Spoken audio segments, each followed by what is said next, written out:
నరేంద్ర మోడీ గారు ఈరోజు ఆంధ్రప్రదేశ్ నూతన రాజధాని అయిన అమరావతిని పునః ప్రారంభించడానికి అయితే ఈరోజు అమరావతి అయితే విచ్చేశారు.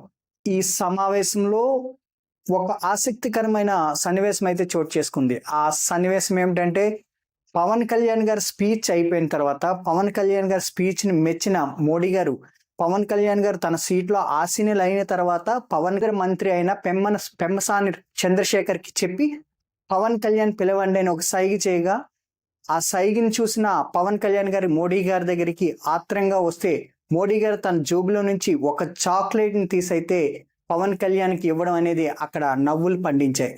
ఒక విధంగా ఇది చూడడానికి ఒక నవ్వుల సన్నివేశంలా అనిపించినా, తన ఏదైనా తండ్రి తన కొడుకుపై కానీ కూతురుపై కానీ ఉన్న ప్రేమతో ఇచ్చే చిరు చాక్లెట్ ఈ సన్నివేశాన్ని అయితే తలుస్తుంది. అంటే దీన్ని బట్టి మోడీ గారికి పవన్ కళ్యాణ్ పై ఎంత అభిమానము ప్రేమ ఉన్నదనేది ఈ వీడియోలో అయితే స్పష్టంగా తెలుస్తుంది. భారతదేశం లాంటి అత్యంత ప్రజాస్వామ్య దేశంలో ఒక గౌరవ పద్ధతమైన దేశానికే నెంబర్ 1 పొజిషన్లో ఉన్న నరేంద్ర మోడీ గారు లాంటి స్థాయి వ్యక్తి పవన్ కళ్యాణ్కి తన జోబులో నుంచి చాక్లెట్ తీసి ఇవ్వడం అనేది అక్కడ చూపుల్ని చాలా ఆకర్షించినట్లయింది. Thank you for watching this video. Thank you.